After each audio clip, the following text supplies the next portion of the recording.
Tigileɗo kam mi oma ɗum wonno noon ka tiiɗo hoore ala ko somi haalay ko yaadu jam yaadu ñalawma. Salamu aleykum. Mbaɗɗa moɗum ka jam fa sa ko woni ceerno village o to woni ɗo Gallo a jarama nayi ko salamu aleykum. Assalamu aleykum. Kam ñalawma ceerno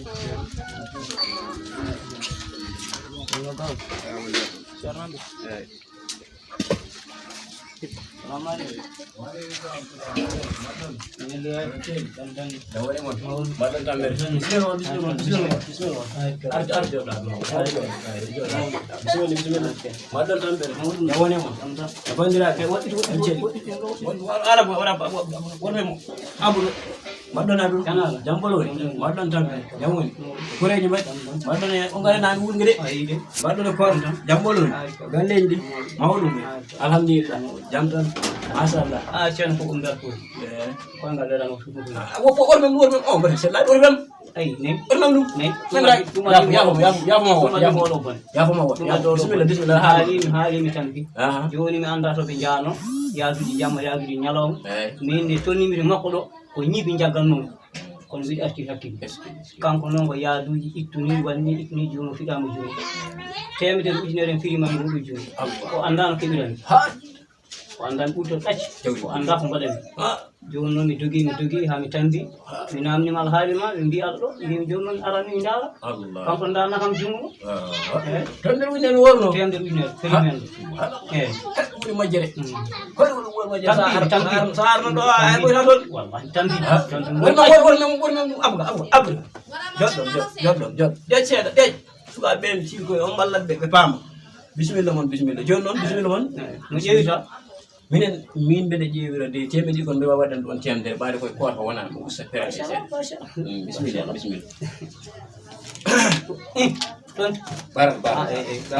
baral lugal wala hawta voilà bismillah wara mem wiɓi wara mem bismillah o tiiɗo hoore ko ɗum ndi adni ko caɗele ay e ko accu ɗum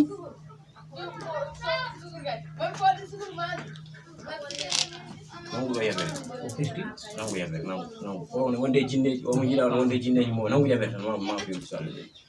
yo jaram bismillah do nanguɗade ɗo moƴƴi bara nanani wonangi ko ɗo nangi bara nani o tema ko hakkille feewi bismillah ya baɗi boɗeji ya baɗi ɓaleji ya bulaji ya daneji ya baɗi ɓaleji ya boɗeji ya daneji ya bulaji so ceerno funtani mi yo hallam ko nen go jungo ya baɗi boɗeji ya ɓaleji ya bulaji so ceerno funtani mi yo hallam ko nen go jungo o yiti ceerno alhamdulillah o ko musidɗo ma ɓurɗomo ɓadade waɗe makko cefi o nangaɗo o son tefrani ɗo e balɗe 5-6 o hawra e ladial ala haalani wormem bara anani ko wiya ko wondi ko nangaɗo bara wi ko nangaɗo mbatte makko hakkille ne feewi ɗo e balɗe 5-6 so tawi a waɗani makko alhaali on jottirani yam ko cankotoɗo watte makko hakkille ne feewi o ande wonde seyneji bonɗi o wondi o ko ma safre to safraka tan o goɗo jungo joni ko molare Allah woni ɗo joɗo oro argay dar mo waymo ɗum se dar bismillah ya baɗi ɓaleji ya bulaji ya daneji ya boɗeji ya boneji ya daneji ya bulaji ya ɗum wonde seyneji o nawi de ceerno mo wartini ya bulaji ya daneji ya bulaji ya ɓaleji ya bulaji ya daneji ya baɗi boɗeji ya bulaji ya daneji ya bulaji ya to wawa joɗade joni ko kalanmami ko yiyan ɗum joni ɗum sen kawri o yiyanma joni noon joni mi haalante sadak a faami sadak o mi haalante ɗum mbaɗa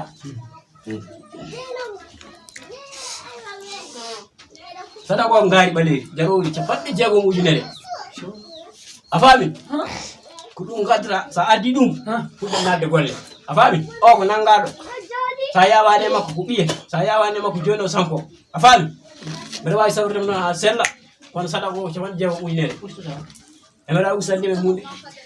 a faami mbeɗa wawi waɗandema 50 usanma 50 natodiren so natodiri a yirat ɗum guiɗe makko min wima noon wona goɗɗo ala bawɗo sawridema sona min on ala yarduni a faami ko ɗo min e baral nani baral haali wi o awa goɗɗo wawa sawridema sona min a faami ala no mbawɗan no ɗum haw sello ɗo tan a faami eyyi bismillah bismillah koye balte tan garta so Allah jaɓi inchallah yo Allah waɗ jam bismillah min ko Dieng min Abou Samboun Dieng Abou Samboun Dieng woni ɗo nani Dieng ba bismillah jarama jarama fi jaram ɓe ɗo ganda ngolo jungo ɓe o ko liggaɗo o kay soɗo jawane makko ko lagal woni jañi makko o sellani o koma e boye aw piga biye to woni ar jagi dimo makko o sa sabrani o tampan sabru o yap hunde sabru hunde sabru o wona mi dan min garta nyaaj sabru oɗo joni o jaaɗallo so walla o ɓurani faaɓede bara waɗani ko mawɗo wi o wi o wawa caɓanɗe jeego wawi caɓanɗe a jaɓaniwo ɗon a jaɓi de eyyi moƴƴi so arti ma heɓ capantati no wawa sappo e joyi mi nawa sappo e joyi a faami watte makko hakkille no fewi a faami jogonnomo faami sabru mako moƴƴa so arani noon ko kanko e bone makko o sellil woni a faami kalami ko yallah waɗama barke a faami moƴƴi noon mi o seeɗa men o e ɓoye seeɗa par ce que kilal goɗɗo taw waɗi so Allah haaɓi